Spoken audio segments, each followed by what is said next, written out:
নমস্কার, আমি মিঠু। আমার চ্যানেল আই এম লাইক মিতে সকল বন্ধুদের স্বাগত জানিয়ে শুরু করছি আজকের গল্প। আশা করি বন্ধুরা সবাই ভালো আছেন। সঙ্গে থাকুন, দেখতে থাকুন, শুনতে থাকুন মিঠুর গল্প। আজ বুদ্ধ পূর্ণিমা, সকলকে শুভেচ্ছা জানিয়ে শুরু করছি আজকের গল্প। থাম্বনেল দেখে আপনারা গল্পের বিষয়বস্তু বুঝতেই পেরেছেন। আমি এখন যাচ্ছি সত্যনারায়ণ পুজো উপলক্ষে একজনের বাড়িতে। কার বাড়িতে গেলেই দেখাবো। আপনারা সঙ্গে থাকুন, যতটা সম্ভব পুজোর গল্প আপনাদের সঙ্গে শেয়ার করে নেব। হাই হাই করো, হাই আপনারা বলবে তো। আমি দিশায়নের বাড়িতে এসেছি। দিশায়নের আজকে পড়ার ছুটি, খুব আনন্দ। মায়ের ফোন ঘাঁটছে বসে বসে। রিয়া আজকে সত্যনারায়ণের সিন্নি দিচ্ছে, আমাকে নেমন্তন্ন করেছে, আমি এসেছি। কিসে সাজাবো ওই বেতটা পাঁচটা ওই তো থালা, ওই তো স্টিলের থালা, হ্যাঁ খুলে নাও থালাগুলো খুলে নাও। এই যে রিয়ার মা, বাবা কাকিমা, আর ইনি হচ্ছেন মান্তুর মা, বিরাট শাশুড়ি রিয়ার শাশুড়ি মা। হ্যাঁ, দেখাবো সবাইকে। ছেলের বসাচ্ছি দেখ। দিশায়ন কি সুন্দরভাবে বসেছে। ও আজকে খুব আনন্দে আছে, পড়াশোনা করতে হচ্ছে না, মায়ের মোবাইল নিয়ে খালি গেম খেলছে, তাই তো?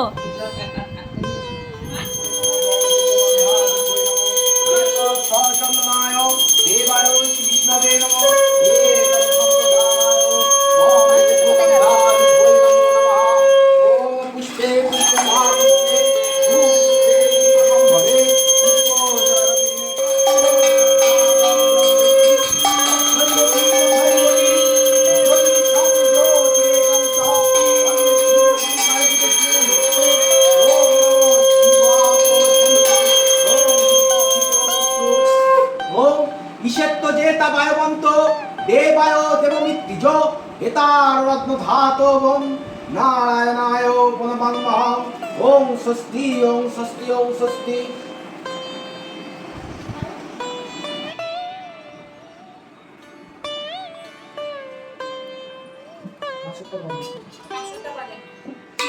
ওম সরস্বতী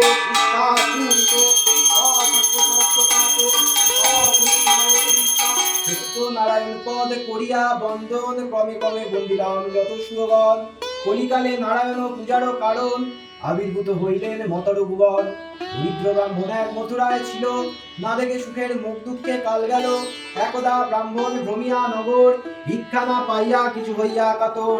তরুতলে বসিলেন বিষণ্ণ বদনে, রোদন করণ কত দুঃখ ভাবি মনে।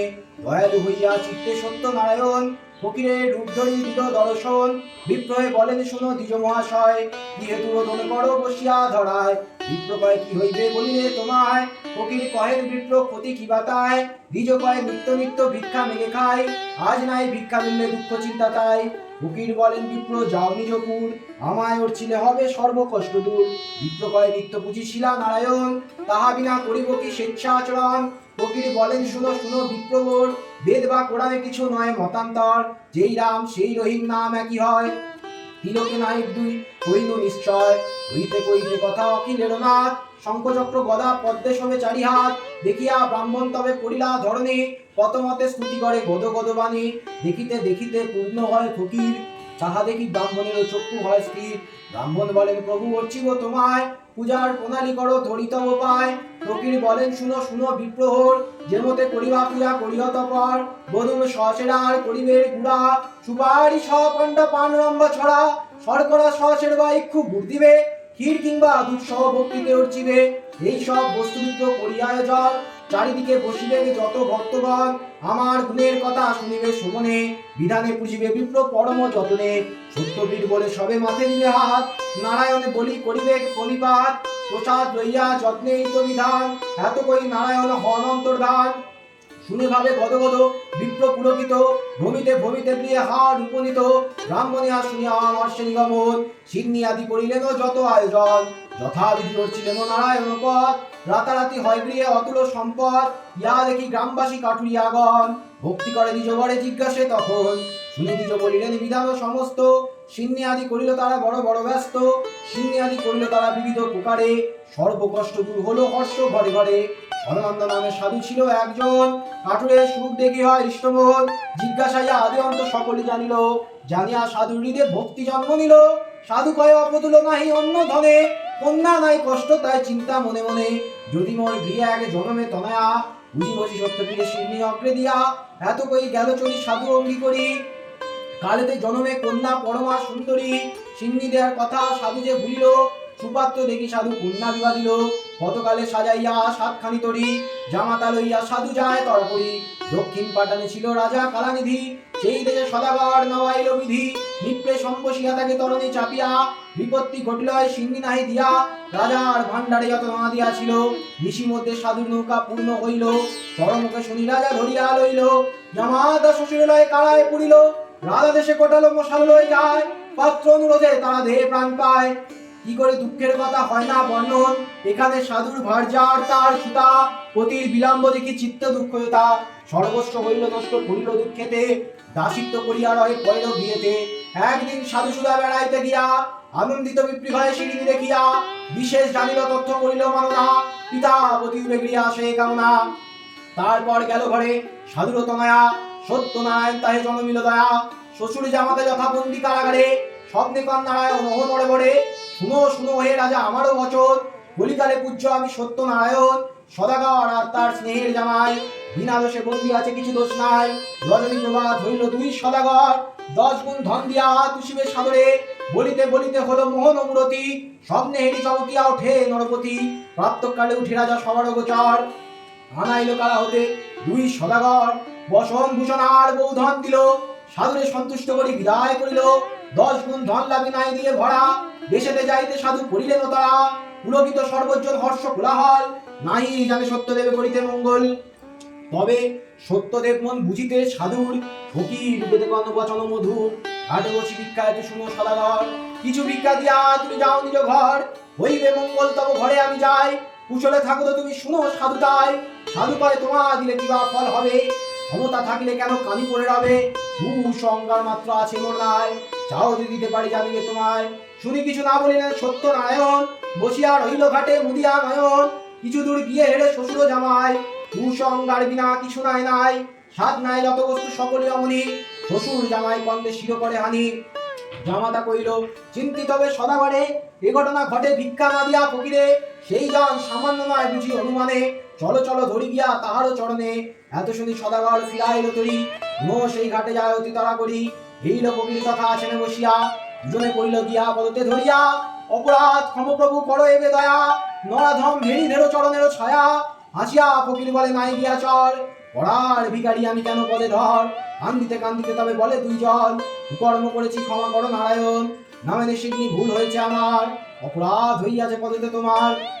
কইলাম সত্য এই বলে দাঁড়াইয়ে, সশের স্বর্ণের সিগ্নি দেব গিয়ে, সত্যনারায়ণ তয় শহীদ হইল, কোনদি করিয়া সাধু তলিতে চড়িল, উত্তরিলা ঘাটে সাধু হইল কোলাহল, সাধুর বিয়ানে সুতা শুনি কৌতূহল, নৌকায় দ্রৌপদী যত ঘরেতে লইয়া, সিন্নি করিল সাধু পুলকে মজিয়া, প্রসাদ লইল সব সরদুই পানি, লইতে মাটিতে ফেলে সাধুর নন্দিনী, দেখে সত্যদেব তবে পতিত হইল, জামাতা সহিত নৌকা সলিলে ডুবিল, তাহা দেখি সাধু করে ঘোর উচ্চনাথ, হায় হায় আকর্মত হলো একই প্রমাদ, শুনি সাধু কন্যা যায় ডুবিয়া মরিতে, জননী না পারে তাকে ধরিয়া রাখিতে, হেনকালে দৈবানে হলো চম্বিত, শিরনি ফেলিয়া সুতা কইল বিপরীত, ইহা শুনি সাধু সুধা তখনই উঠিয়া, মাটি হইতে শিরনি খাইল চাটিয়া, ভাসিয়া নৌকায় সহ সাধুর জামায়, সব দ্রব্য সব আছে কিছু নয় নাই, তোরে যতেক বস্তু ভান্ডারেতে আনি, কইলেন সসেরার সোনার সিন্নি, স্বপ্নে বলিলেন প্রভু শুনো সাধু কই, আটায় সন্তুষ্ট আমি সর্বক্ষণ হই, স্বপ্নে শুনি সদাগর পরম আনন্দ, আটার সিদ্ধি করিল সাধু সানন্দ, এ কথা রটিল সবে সবার আলায়ে, ভক্তিতে বুঝিলে বাছা আসু সিদ্ধ হয়, গুণকথা শুনিবেন হয়ে এক মহান, বিমনা হইলে রুষ্ট সত্য নারায়ণ, একচিন্তে শুনে কিংবা পূজা নারায়ণ, শুইতে না পারে তাকে কলেজ সমন, শঙ্করাচার্যের মতো প্রবন্ধ পাচ্ছি, অতঃপর বলো সবে সত্য সনাতন।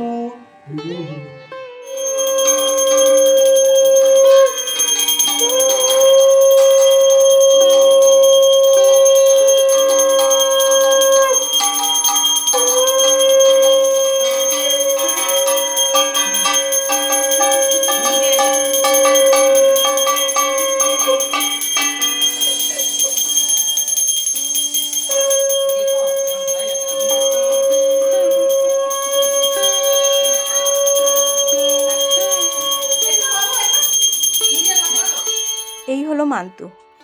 ও পুজোর জন্য পাঞ্জাবি পরেনি, ও কোনো এক মিটিংয়ে যাবে বলে এই কালারের পাঞ্জাবি পরেছে। এবারে কোন মিটিংয়ে যাবে আপনারা একটু বুঝে নিন। আমি বলেছি বলে আবার হাসছে।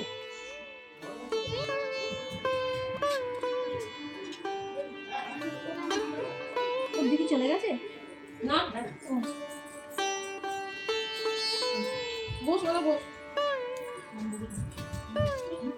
লাফালাফি করলে আরো গরম লাগবে। দিশা বসো। মানি ওই তো বসে। ওম বিষ্ণু ওম বিষ্ণু ওম বিষ্ণু ওম বিষ্ণু ওম ওম সদা বিষ্ণু সদায় দেব চিত্তরতম ওম বিষ্ণু ওম বিষ্ণু ওম বিষ্ণু সদা স্বয়ং সত্যম হয় সাতি মধ্যে নাম কর্ম কর্ম কৃষ্ণামি আবার ওদের সুখ হয়ে দিল। ওম ভূস্বাইদং অগ্নয়ে ওম ভূস্বাইদং ভাইদং স্বাইদং সূর্যায় ওম ভূস্বাইদং অগ্নিবায়ু সূর্যের ভূ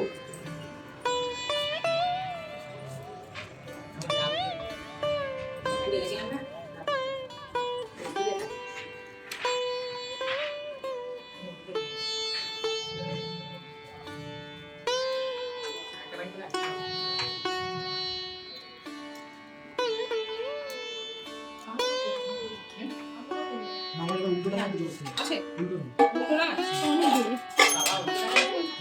ওম বিষ্ণু ওম বিষ্ণু ওম বিষ্ণু ওম বিষ্ণু সত্যম স্বয়ং সত্যম হয় সাতি মধ্যে নাম কর্ম করতে করিলাম বিল্লপত্র নাম ওম কর্ম কৃষ্ণামি ওম ওম ক্লীং ক্লীং সত্যম স্বহাইদং সত্যম হয় ওম ওম ক্লীং ক্লীং সত্যম স্বহাইদং সত্যম হয় ওম ওম ক্লীং ক্লীং সত্যম স্বহাইদং সত্যম হয় ওম ওম ক্লীং ক্লীং সত্যম স্বহাইদং সত্যম হয় ওম ওম ক্লীং ক্লীং সত্যম স্বহাইদং সত্যম হয় ঠান্ডা করবে। আসলে রে তো হাত দিয়ে পা পড়ে যায়। চুপ করো না, কি বলছিস এটা না বলছি ভোটটা দিয়ে ইচ্ছা আচ্ছা ঠিক আছে। ওম আগ্নেয়তম সমুদ্রম গচ্ছ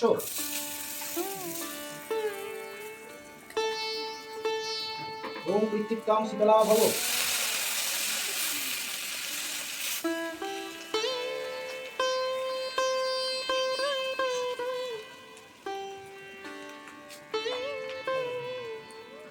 পুজো শেষ হতেই ঠাকুরমশাই যেই চলে গেলেন, কাকিমা আমায় প্লেটে করে সাজিয়ে প্রসাদ খেতে দিয়েছিলেন। কিন্তু ছবি তোলার ধৈর্য আর আমার অন্তত হয়নি, কারণ এত খিদে পেয়েছিল। আমি প্রসাদ খেয়ে নিয়েছি। প্রসাদে চিনি, ফল, মিষ্টি, বাতাসা সবই ছিল। আর তার আগে অবশ্য রিয়া আমায় এক গ্লাস মাজা খেতে দিয়েছিল, যে দিদি এখন তুমি এটা খেয়ে নাও, তারপরে তুমি প্রসাদ খাবে। সেটারও ছবি তুলিনি। আসলে তখন খিদের পেটে তখন চিন্তা করছি কখন খাই, এটাই অবস্থা হয়েছে। প্রসাদের ছবিটা তুলিনি তো কি হয়েছে, খাবারের ছবিটা সুন্দর করে তুলেছি। লুচি, আলুর দম, ছোলার ডাল, রসগোল্লা, বেগুন ভাজা। ভালোই হলো, বেশ লুচি খাওয়া হলো আজকে। রিয়ার বাড়ি থেকে ফিরে এসে আমি আবার আমার বন্ধুদের সঙ্গে স্টেডিয়ামে দেখা করতে গেছিলাম। সেখানে কিছুক্ষণ আড্ডা হলো, এখানে কিছু ছবি তোলা হয়েছিল। অবশ্য কৃষ্ণাও এসেছিল, কিন্তু ওর সঙ্গে রাস্তায় দেখা হয়েছে, ও তাড়াতাড়ি চলে গেছিল বলে ওর সাথে আর ছবি তোলা হয়নি। ভালোই আনন্দে কাটলো। ওখান থেকে ফিরে এসে মেয়ে ফোন করলো যে মেয়ে ফিরছে। আমি শঙ্কর মঠে বসে থাকলাম, একটু বোকার মতন ছবি তুলে ফেললাম। মেয়ে ফেরার পরে আবার ও মেলায় ঢুকলো। আজকে হলো আমার দ্বিতীয় দিন, কিন্তু আজকে ভিডিও করবার মতন কোনো মানসিকতা আর নেই, আসলে শরীর আর বলছে না। এই জন্য একটু জাস্ট ছবি তুলে ছেড়ে দিয়েছি। আজকেও ফ্রিতে ঢুকেছি, কোনো কিছু ছিল না, অর্ধেক বন্ধই ছিল। আজকের এই গল্পটি এখানে শেষ করছি। আবার আপনাদের সঙ্গে দেখা হবে নতুন কোনো গল্প নিয়ে, নতুনভাবে। আমার গল্প যদি আপনাদের ভালো লেগে থাকে অবশ্যই একটি লাইক ও কমেন্ট করার অনুরোধ রইল, এবং যারা নতুন বন্ধু তাদের কাছে অনুরোধ রইল আমার চ্যানেলটি সাবস্ক্রাইব করে আমার পাশে থাকবেন। আপনাদের সহযোগিতাই আমায় নতুন নতুন গল্প বানাতে উৎসাহিত করবে। সবাই সুস্থ থাকুন, যে যার নিজের মতন করে আনন্দে থাকুন। সবাই ভালো থাকবেন। নমস্কার। ওম পদ বিষ্ণু পরমং পদং ওম সদা পুষ্পন্তি